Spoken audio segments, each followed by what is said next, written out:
All right, let's pull back the curtain on some of the most familiar phrases and labels you see every single day. We're going to dig into the hidden systems, the money, and the power behind the stories our food tells us. And it all starts with a few jingles you probably know by heart. You know this one, right? It's been part of the American soundtrack for decades. So simple, so memorable, and you know what? Incredibly effective. Or how about this classic? I bet that jingle has been stuck in your head at some point. It basically turned a simple food into a superstar. And of course, there's this one. A campaign so successful, it literally changed how an entire generation thought about pork. I mean, these slogans, they feel like they've just always been there, a part of the background noise. But here's the question that really gets this whole thing started. Who's actually footing the bill for these massive culture-shaping campaigns? The answer, well, it might surprise you, and it reveals a hidden architecture inside our food system that most of us never see. Okay, so to start unraveling this whole thing, we're going to zoom in on one of the most powerful and, honestly, most misleading words in the entire grocery store. It's a word that definitely influences what you buy, and it's the perfect example of how the story of our food is so carefully crafted. So check this out. What's so wild here is the giant gap between what we think we're getting and what we're actually getting. On the left, that's what natural sounds like, right? Small farms, no antibiotics, happy animals. But on the right, that's the legal reality according to the USDA. And the gap is huge. Natural has nothing to do with antibiotics. And get this, it even allows preservatives from so-called natural sources, like celery juice, which ironically can lead to even higher nitrate levels than in conventionally cured meats. So, how does a vague and kind of misleading label like natural get so popular? And where does the money for all those famous slogans come from? Well, it turns out it's all powered by the same hidden engine, a system called checkoff programs. So what is a checkoff program? Well, you can think of it as a tax that farmers and ranchers are legally required to pay. Every single time a rancher sells a cow or a farmer sells milk, a small fee is automatically taken by the government. The name actually comes from way back when these programs were voluntary, and farmers had to literally check off a box to pitch in. Yeah, not anymore. And believe me, those small fees, they add up to a staggering amount. We're talking about roughly $900 million collected from America's farmers and ranchers every single year. That is an enormous pool of money dedicated to shaping the story of our food. Now, in theory, the idea sounds pretty reasonable.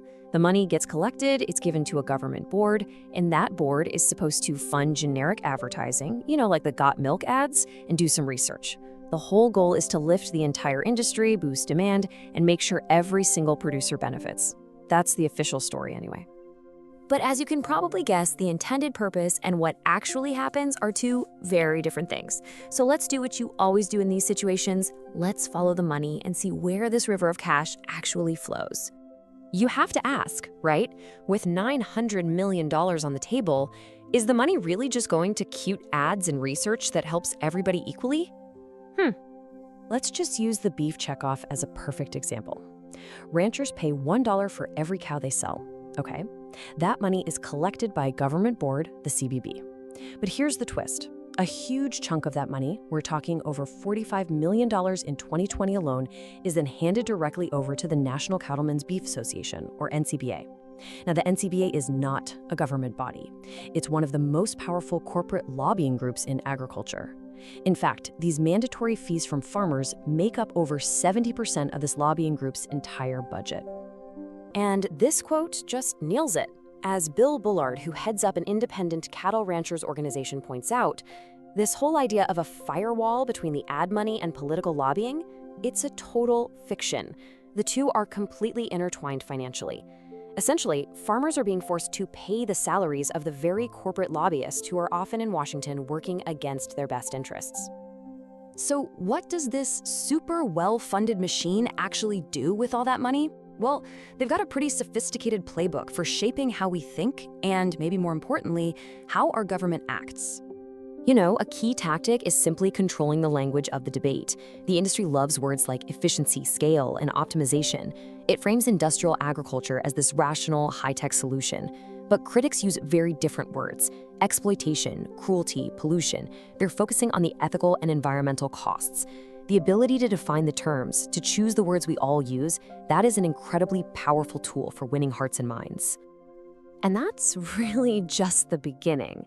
The playbook has a lot of pages. It includes things like funding social media influencers, meatfluencers they're called, to promote meat. It involves spending millions to lobby against policies that would actually help small farmers, like putting the country of origin on the label. And it relies on framing meat not just as food, but as this core part of the American identity, which makes any alternative seem like a threat to our entire way of life.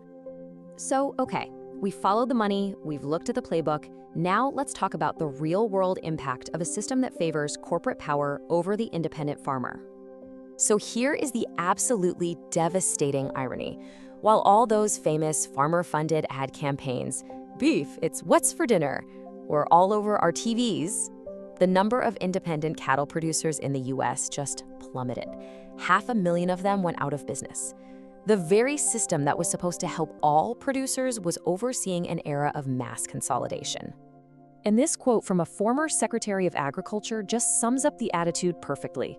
For decades, the message to small, independent farmers has been crystal clear: become a massive operation or just disappear. The whole system is designed to reward scale. Look, this might all seem pretty bleak, I get it, but there is a growing movement to reform this system and bring back some fairness and transparency. So what could a path forward actually look like? Well, the first and maybe the simplest idea for reform would be to just go back to the original model. Make the checkoff programs voluntary.